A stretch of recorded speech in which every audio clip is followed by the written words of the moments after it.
কোনোদিন মদিনায় যান, মদিনা থেকে বের হয়ে মক্কায় আসার সময়, ঢোকার সময় একটা রাস্তা, এই রাস্তার পাশে একটা মসজিদ আছে, নাম জুলহুলাইফা। এখান থেকে মদিনার মুসলমানরা হেরাম বাঁধে। জুলহুলাইফার বাম পাশে একটা পাহাড় আছে, এই পাহাড়ের নাম জাবালে আইর। এই পাহাড়ের আরেকটা নাম হচ্ছে জাবালে নর। এই পাহাড়ের নাম জাবালে আইর, এই পাহাড়ের আরেকটা নাম আছে জাবালে নর। বলে জাবালে জাহান্নাম কি জন্য হলো? এই পাহাড়টা জাহান্নামী। আল্লামা ইমাম ইবনে শিব্বা আজ থেকে 1200 বছর আগে একটা কিতাব লিখছেন, তারিখ ইবনে শিব্বা।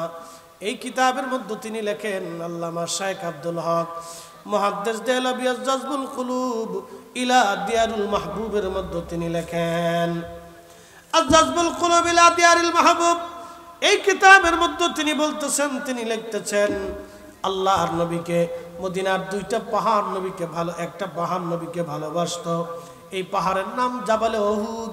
নবী বলতেন, জাবালে উহুদ আমাকে ভালোবাসে। আলা বাবি মিন আবওয়াবিল জান্নাহ, এই উহুদ হলো জান্নাতের একটা পাহাড়। একবার জোরে বলা যাবে কি মারহাবা? উহুদ জান্নাতের একটা পাহাড়। প্রিয় নবীজিকে যখন উহুদের যুদ্ধে কাফেররা নবীর দন্ত মুবারক ভেঙে ফেলে দিয়েছিল, মাথা মুবারক আঘাত করেছিল, তখন আবু বকর এবং সাহাবায়ে কেরাম জিবরাইলের সাহায্যে এই জাবালে উহুদে নিয়ে চলে গিয়েছিলেন। উহুদ পাহাড় তার পাথর ফাঁকা করিয়া আমার নবীর জন্য জায়গা করে দিয়েছিল। একবার জোরে বলা যাবে কি মারহাবা? আর ওই যে জাবাল আইর, জাবালে নার, কেন নবী বললেন জাবালে আইর, জাবালে নার আলা বাবিন মিন আবওয়াবিল জাহান্নাম? ওটা জাহান্নামের দরজায় থাকবে, জাহান্নামের পাহাড়। কারণটা কি, কি জন্য হবে? ওই পাহাড়টা নবীকে সালাম দিত না। নবী রাস্তা দিয়ে গেলে পাহাড় নবীকে সালাম কখনো দেয় নাই। সৃষ্টির মধ্যে এমন কোন প্রাণী নাই যেই প্রাণী রাসূলকে সালাম না দিয়েছে। এমন কোন পাথর নাই যেই পাথর নবীকে সালাম না দিয়েছে। অতএব কেউ যদি দাবি করে রাসূল আমাদের মতো, আমরা নবীর মতো, সে তার দাবিতে মিথ্যাবাদী। এটা আল্লাহর নবীর দুশমন। কথা বলেন ঠিক কিনা? এটা দুশমনের রাসূল, গুস্তাখের রাসূল। বুঝে যাবে। সেই গাছটা তো এখনো আছে, সাহাবী গাছ, এখনো সেটা জর্দানে আছে। এই সিরিয়া, জর্দান,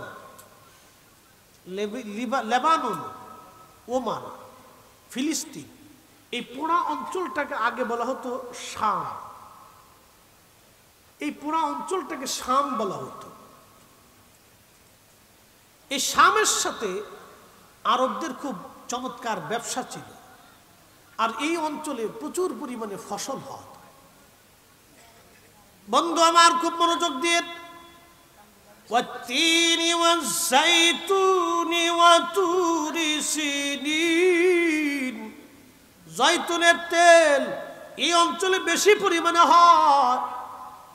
জয়তুনের তেল এই অঞ্চলে বেশি পরিমাণে হয়। 3 ফল এখানেও হয়, তবে তায়েফে গেলেও 3 ফল আপনি পাবেন, অত্যন্ত চমৎকার এবং দামি। কোরআন যে ফলের কথা বলছে এটা অবশ্যই দামি। আপনারা মধু খান, এই মধুটাও অনেক বড় দামি। আর শিফা উল্লিন্নাস, মানুষের জন্য এই মধু হলো শেফা। খেজুর খান, এটা জান্নাতের ফল। খেজুর কিভাবে তৈরি হলো আপনাদের কাছে বলে দিয়ে যায়। আল্লাহর নবী বললেন, আদম সফিউল্লাহরে বানানো হলো যেই মাটি দিয়া, অবশিষ্ট যেই মাটি ছিল এই মাটি দিয়ে খেজুর গাছ আল্লাহ বানাইলেন।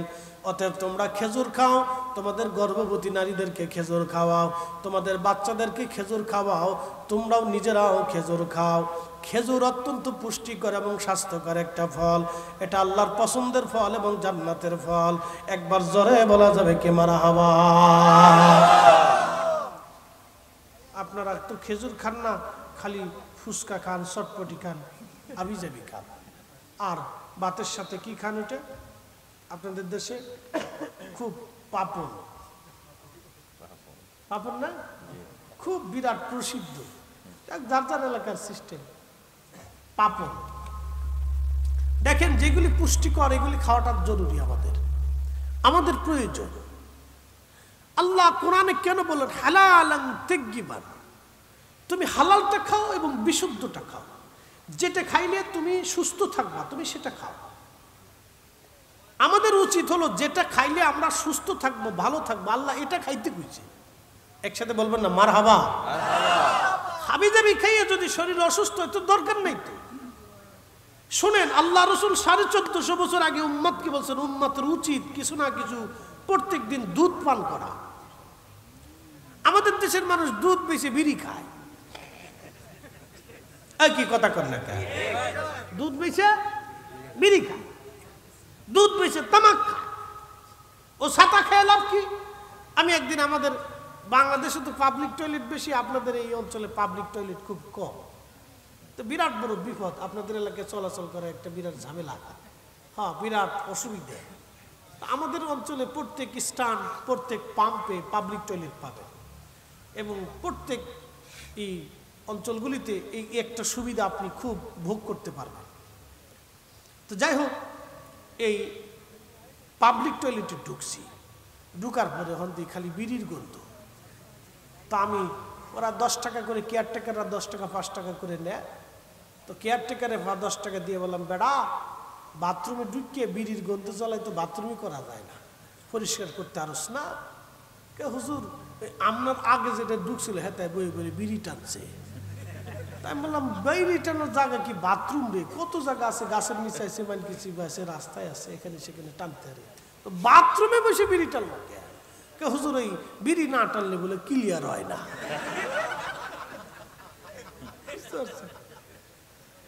এইগুলো বিড়ির হালত। এটা যদি বিড়ির ফজিলত হয়, বিড়ির ফজিলত কত বড় চিন্তা করেন আপনি। তারপরও পাবলিক এই 10 টাকা 20 টাকা 50 টাকা দিয়ে বিড়ি কিনে খাবেন, কি টান দেয় দেখেন। বিড়ির টানের সুখ টানের আমি আপনাদের সিস্টেমটা দেখাই দিচ্ছি। টান একটা দিয়ে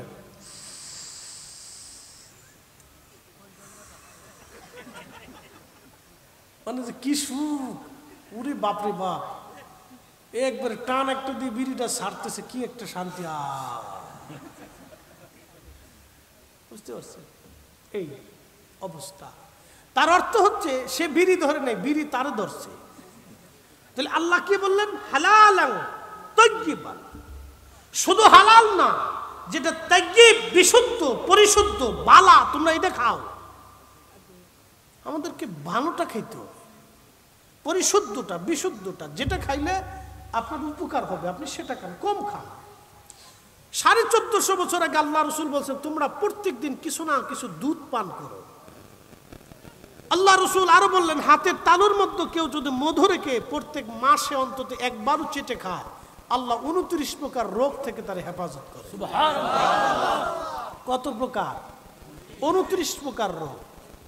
পেশাব করার পরে যারা ঢিলা কুলুপ ব্যবহার করেন, হাঁটাহাঁটি করেন, আল্লাহ তাদেরকে একটা বরকত আজীবন পর্যন্ত দিয়ে রাখে।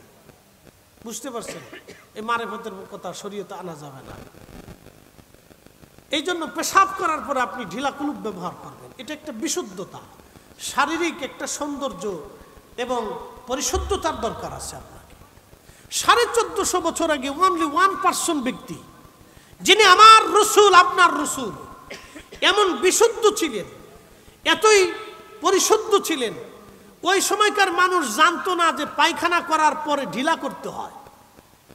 স্যানিটাইজেশন ব্যবস্থাটা আপনি আমাদের এখন আধুনিক সিস্টেমে দেখেন, স্যানিটাইজেশন ব্যবস্থা, এই বাথরুম করা, তো এখন তো বাথরুম করার একটা বিরাট বড় মুশকিল হয়ে গেছে, এখন হয়েছে কমোড সিস্টেম।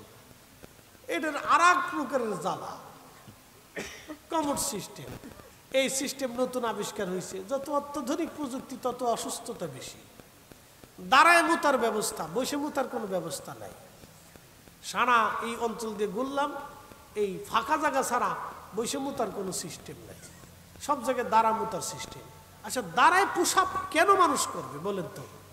আমরা তো মানুষ, আমি কেন দাঁড়ায় পেশাব করবো? দাঁড়ায় পেশাব তো গরু ছাগলে করে, উট দুম্বা ভেড়া বকরি এগুলোতে করে, তা আমি মানুষ হয়ে কেন দাঁড়ায় পেশাব করবো? দাঁড়ায় পেশাব করা তো আমার কাজ না। আমাকে বৈশা আল্লাহ যে সুরত দিয়েছেন ওইভাবে বাথরুম করতে হবে, ওইভাবে পেশাব করতে হবে। কারণ কি, আমি যদি সিস্টেম ওয়ারি বসি তাহলে অবশ্যই আমার কিডনি, আমার লিভার, এই ফাংশনটা সুস্থ থাকবে। 1450 বছর আগে আল্লাহ রসুল বাথরুম করার পরে ডিলা করতে বললেন। এখন আমরা যেটা টিস্যু ইউজ করি, ডিলা করলেন। ডিলা করার পরে রসুল কারীম মাটি দিয়ে হাত ধুইতেন, স্যানিটাইজেশন ব্যবস্থা, তখন সাবান ছিল না। উম্মতকে রাসূলুল্লাহ পরিষ্কার রাখার জন্য 1450 বছর আগে স্যানিটাইজেশন ব্যবস্থা শিক্ষা দিয়ে সুন্নতের আওতার ভিতরে নিয়ে আসছে। একসাথে বলা যাবে না মারহাবা? তাহলে অনলি 1% ব্যক্তি যিনি 1450 বছর আগে ডান হাত দিয়ে খাবার শিখাইছেন, বলে হুজুর বাম হাত দিয়ে খাইলে অসুবিধা কি?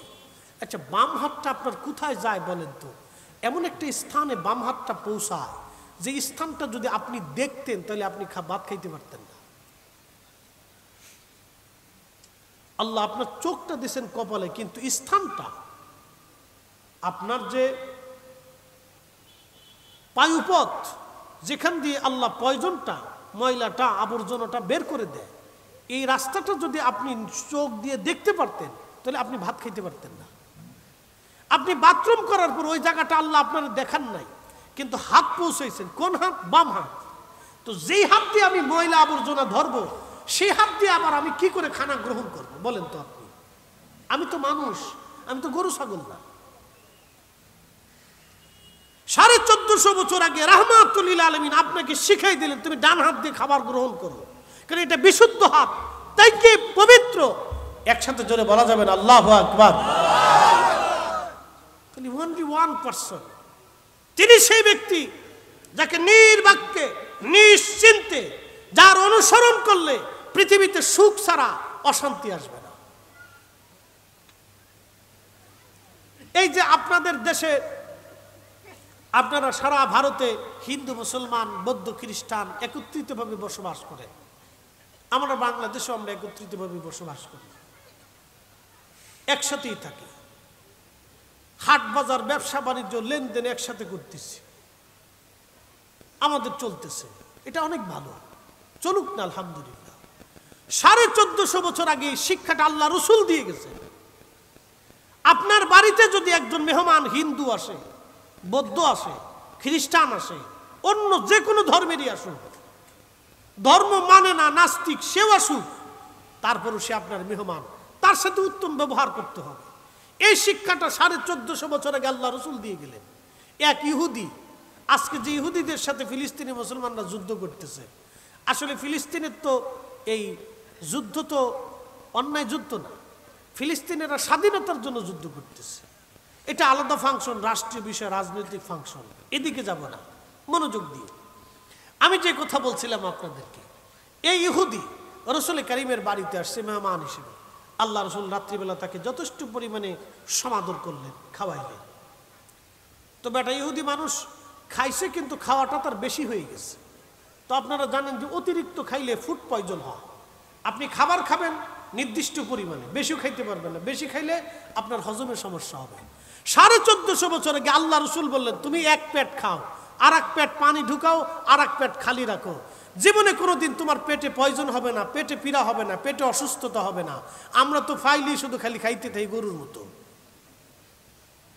তাহলে 1450 বছর আগে আল্লাহ রসুল শিখাই দিয়ে গেলেন। তাহলে সেই নবীর চরিত্র, নবীর সুন্নত আমাদের মানার দরকার। কি কথা বলেন, ঠিক কিনা? তো খুব মনোযোগ দিয়ে। তো 1450 বছর আগে ওই ইহুদি আসছে, নবী তারে খাইতে দিয়েছেন, সে বেশি পরিমাণে খেয়ে ফেলছে। তো বেশি পরিমাণে খাইলেও রাত্রিবেলা সে অসুস্থতা তার আসছে, ফুড পয়জন হতে পারে। তো অসুস্থতা আসার পরে সে বিছনাতেই মানে তার বাথরুম হয়ে গেছে। অনেকের হতে পারে দুর্বলতার কারণে হয়ে গেছে, কিন্তু সেই রাতারাতি সে চিন্তা করলো হাই হাই, আমি তার বাড়ি খাইলাম, আমি তার বাড়ি ঘুমাইলাম, তার বিছনাটাও নষ্ট করলাম, সকালবেলা যদি আমার দেখে তো আমার মারবে, আমি অন্য ধর্মের মানুষ, লোকটা চলে গেছে। আল্লাহ রসুল সকালবেলা আসলেন, এসে দেখতেছে মেহমানের কষ্ট হয়েছে, মেহমান বিছনা নষ্ট করে ফেলেছে। নবীজি চিন্তা করলেন সর্বনাশ, মেহমান তো আমার মেহমান, আমি রাত্রিবেলা যদি খোঁজ নিতাম তাহলে রাত্রে কষ্টটা তার হতো না। সকালবেলা নবী নিজের হাতে কাপড়গুলো নিয়ে কুয়ার কাছে নিয়ে নবীজি ধৌত করতেছিলেন, ময়লা পরিষ্কার করতেছিলেন। কিন্তু সঙ্গত কারণে ইহুদি তার তলোয়ারটা রেখে গিয়েছিলেন। তার তলোয়ারটা রাখছিলেন। এই তলোয়ারের খাপটা আবার সোনা দিয়ে বানানো, তলোয়ারটা খুব দামি। ইহুদি তলোয়ার রেখে গেছে। ইহুদির চিন্তা হলো আমি যদি ফিরে না যাই তাহলে তলোয়ার পাবো না, মারে মারুক বকা দেয় দিক, আমি তলোয়ার নিয়ে আসি। ইহুদি কাছে আসার পরে দেখতেছে আমি যার বিছনা নষ্ট করলাম, যার বাড়ি খাইলাম, সে নিজে হাতে ওই ময়লাগুলি পরিষ্কার করতেছে। আর ইহুদিকে নবীজি দেখে বলেন, মেহমান তুমি রাত্রিবেলা কষ্ট পাইছো, তুমি যদি আমাকে কেন বলো নাই, আমি তোমার সমাদর করতে পারি নাই, তুমি যদি আমাকে বলতা তাহলে এই কষ্টটা হতো না। উল্টা আল্লাহর নবী মেহমানের কাছে নমনীয়তা স্বীকার করে বলতেছেন, মেহমান রে তুমি আমার মেহমান, তোমার কষ্ট হয়েছে, রাত্রিবেলা আমি তোমার সমাদর করতে পারি নাই।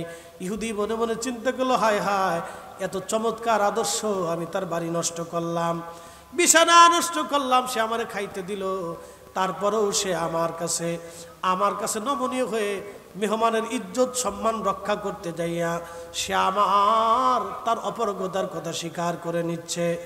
নিশ্চয়ই তিনি নবী, এরকম আদর্শ নবী ছাড়া আর কারো হতে পারে না। একসাথে জোরে বলবেন কি আল্লাহু আকবার, তাকবীর, নারে তাকবীর, নারে রিসালাত, ইয়া রাসূলুল্লাহ। তিনি আমাদের রাসূল, এভাবে মানবতা শিখিয়ে দিয়ে গেছে, এভাবে শিক্ষা দিয়েছে। আল্লাহ রাসূল বলেছেন, হে আমার উম্মত, মান লাম ইয়ারহামিন নাস ওয়া মান লাম ইয়ারহামিল্লাহ, যে মানুষকে দয়া করে না, এখানে কোনো ধর্মের কথা বলে নাই, যে মানুষকে দয়া করে না, সে যে বর্ণ ধর্ম গোত্র কম এলাকা বংশ সে যেখানকারই মানুষ হোক, যে মানুষকে দয়া করে না আল্লাহ তাকে দয়া করে না। এক কথায় শেষ। ইসলাম কত সুন্দর ব্যবস্থা। কোরআন বলতেছে, মান কতালা নাফসাম বিগাইরি নাফসি আও ফাসাদিন ফিল আরদি ফাকান্নামা কাতালান নাস জামিআ। কোরআন বলতেছে কোন ব্যক্তি যদি অন্যায়ভাবে নিরপরাধ একজন মানুষকে মারে, সে কোন ধর্মের সেটা বড় কথা না। কোরআন এখানে ধর্মের কথা আনে নাই, কোরআন এখানে আনছে মানুষের কথা। সে হিন্দু না বৌদ্ধ না খ্রিস্টান না শিখ না মুসলমান না ইহুদি না নাসারা না কি কোন ধর্মের, কোরআন এটা বলে নেই। কোরআন বলছে কোন ব্যক্তি কোন মানুষকে যদি অন্যায়ভাবে হত্যা করে, সেজন্য সারা পৃথিবীর মানুষকে মেরে ফেললো। সারা পৃথিবীর মানুষ হত্যা করলে যেই পরিমাণ অপরাধ, একজন নিরপরাধ মানুষকে মেরে ফেললে সেই পরিমাণ অপরাধ। কোরআন আপনাকে অন্যায়ভাবে কোন মানুষকে হত্যা করতে ইজাজত দেয় নাই। মুহতারাম উপস্থিতি, এটার নাম ইসলাম। এই দিন আমাদেরকে রাসূল কারীম শিখিয়ে দিয়ে গেছে, যেইভাবে উম্মত চললে শান্তি পাবে রাসূল এটা শিখিয়েছে। আল্লাহু আকবার। সেই জন্য গাছ নবীকে পর্যন্ত ছায়া দিত। সেই ওমানের জর্দানের সেই গাছটা এখনো আছে, যে গাছের নাম সাহাবী গাছ। একসাথে বলা যাবে না আল্লাহু আকবার। 30-40 কিলোমিটার 50-100 কিলোমিটার চারপাশে কোনো গাছ নাই, তরু নাই, লতা নাই, পানি নাই, কিচ্ছু নাই, শুধু মরু আর মরু। এই মরুভূমির ভিতরে আজকে 1400, 1450, 1500, 1600, 1700 বছর ধরে একটা গাছ বেঁচে আছে। কে পানি দিল? গাছের তো পানির দরকার। তাহলে এই গাছটাকে কে পানি দিল 1450 বছর ধরে? ওই গাছ রাসূলকে ছায়া দিয়েছিল। ওইখানে একটা খ্রিস্টানের একটা গির্জা ছিল, খ্রিস্টানদের। এই গির্জার পাদ্রী যিনি ছিলেন তার নাম ছিল বুহাইরা। রাসূল কারীমের চাচা আবু তালিব কাফেলা নিয়ে ওই শামে যাচ্ছেন ব্যবসা করার জন্য। তো এই গাছের এখানে এসে তিনি কাফেলার বিরতি দিলেন। তো পাদ্রী বুহাইরা দেখতেছে যে কাফেলা আসে, কিন্তু একটা খণ্ড মেঘ উড়ে উড়ে আসতেছে, আর একটা শিশু বাচ্চা বালক, খুব সুন্দর চেহারার অধিকারী, এতই নূরের চেহারার অধিকারী সুন্দর বালক সে কখনো দেখে নাই। সে আসতেছে আর একটা মেঘ তার মাথার উপর দিয়ে উড়ে উড়ে আসতেছে। পাদ্রী বুহাইরা আরো দেখলো, সে ওই গাছের নিচে এসে বসলো, আর গাছটা সমস্ত ডালপালাগুলি গুছিয়ে আল্লাহ রসুলের মাথার উপরে যে গাছ নবীকে ছায়া দিতে লাগলো। আস্তে হয়ে গেল না, জোরে হবে? একসাথে বলেন তো আল্লাহু আকবার। তাহলে গাছে যারে ছায়া দেয়, নির্বাক্যে নিশ্চিন্তে তার আদর্শ মানলে আমাদের জীবনে ভুল হবে না। কি কথা কন, ঠিক কিনা? সৃষ্টির এমন কোন সৃষ্টি নাই কিয়ামতের মাঠে আল্লাহর সামনে না দাঁড়াবে। আপনার বাড়ির কুত্তাটাও পর্যন্ত কিয়ামতের মাঠে আল্লাহর সামনে দাঁড়াবে। বলে হুজুর কুকুরেরও কি বিচার হবে? হ্যাঁ, সৃষ্টির এমন কোন প্রাণী নাই যার বিচার আল্লাহ না করবে। দক্ষিণ পাড়ার কুত্তা, ভাগ্যপুরের দক্ষিণ পাড়ার কুত্তা উত্তর পাড়ার কুকুরের বিরুদ্ধে মামলা করে বলবে, রব উত্তর পাড়ার কুকুর আমাকে কামড়াইছিল, ওর এলাকায় ঢুকতে দেয় নাই, আমারে খাইতে দেয়নি, আমারে কামড়াইছিল, আমারে মারছিল। আল্লাহ ডাক দেবে, বলবা উত্তর পাড়ার কুত্তা তুমি কি কামড়াইছিলে? বলে হ্যাঁ আল্লাহ। তাহলে তোমার যেইভাবে কামড়াইছে তুমি সেইভাবে কামড়াই আজকে দাও। গরু বলবে, রব উত্তর পাড়ার গরু আমারে মারছিল, বলে তোমার যেইভাবে মারছিল তুমি সেইভাবে মারো। আপনারা অনেক সময় গরু দিয়ে হাল চাষ করেন, কিয়ামতের ময়দানে ওই গরুটা মামলা করবে, আল্লাহ আমার মালিক আমারে ঠিক মতো খাবার দেয় নাই, আমার মারছিল, আমার পিটাইছিল অন্যায়ভাবে, আমার খাবার দেয় নাই, আমাকে বেশি পরিমাণে কাজ করাইছিল, আল্লাহ বিচার চাই। সেই দিন গরু আমার আপনার বিরুদ্ধে মামলা করবে, সেই মামলাও কিয়ামতের ময়দানে কাজে লেগে যাবে। কি ভাবতেছেন? মামলা সেই দিন গরু করে দিবে।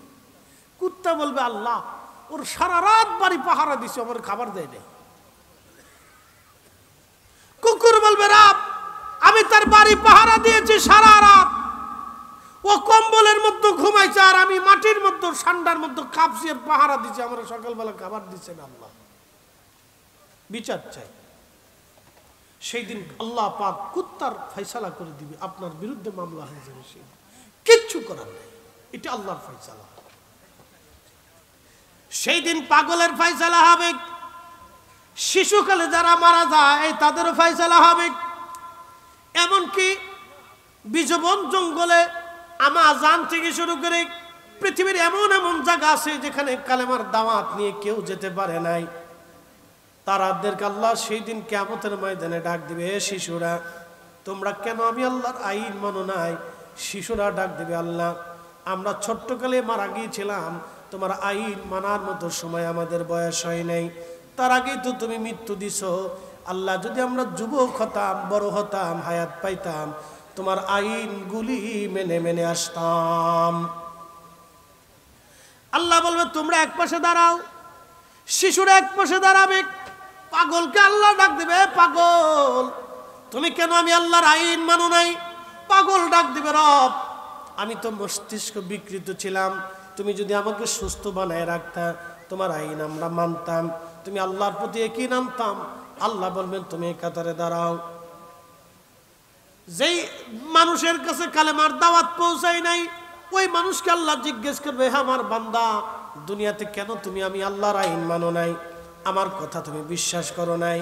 আল্লাহর বান্দা সেই দিন বলবে, রব আমার কাছে তো কোনো কালেমার দাওয়াত আসে নাই। আল্লাহ বলবেন তুমি বসে দাঁড়াও।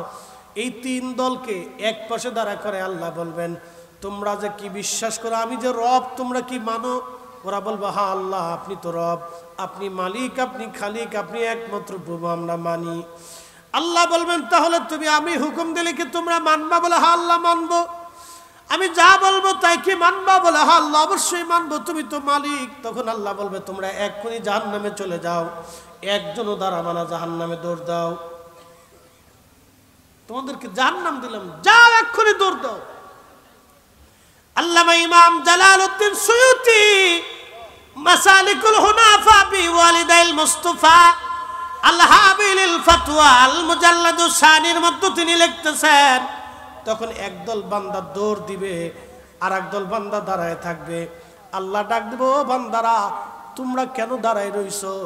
ওরা বলবে, আল্লাহ তুমি তো হুকুম দিছো বটে, কিন্তু জাহান্নাম তো কঠিন জায়গা, আল্লাহ শুধু আগুন আর আগুন, শাস্তির জায়গা, বড় কষ্টের জায়গা, আল্লাহ কি করে জাহান্নামে যাব, ভয় হয়। আল্লাহ ডাক দে বলবে, বান্দারে পরীক্ষায় তোমরা ফেল, আমি আল্লাহরে দেইখা হাসরের মাঠে আমি আল্লাহর হুকুম সরাসরি জানার পরও তোমরা আজকে আমার হুকুম মানো নাই, দুনিয়াতেও তোমরাও আমার হুকুম মানতা না, অতএব তোমরা জাহান্নামে চলে যাও। আর যারা জাহান্নামের দিকে দৌড় দিছে ওদেরকে আল্লাহ ডাক দে, বান্দা দাঁড়া, কই যাও? বলে আল্লাহ জাহান্নামে যেতেছি। তুমি না হুকুম দিছো, এই জন্য জাহান্নামে চলে যেতেছি। দাঁড়াও, ফিরে আসো। আল্লাহ ডাক দে বলবো, বান্দা আজকে তোমরা জাহান্নামের দিকে রওনা দিয়েছো। আমি হুকুম দেওয়ার পরে বুঝছি তোমরা দুনিয়াতে আমি আল্লাহর হুকুম মানতা, যাও তোমরা জান্নাতে চলে যাও, আর তোমরা যারা দাঁড়াই রয়েছো তোমরা জাহান্নামে চলে যাও। একবার জোরে বলা যাবে কি আল্লাহু আকবার? হাইয়া আলাস সালাহ,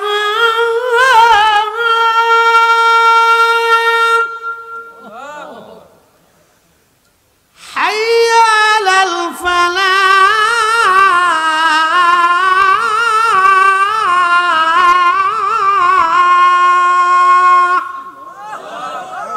ডাকছে কে?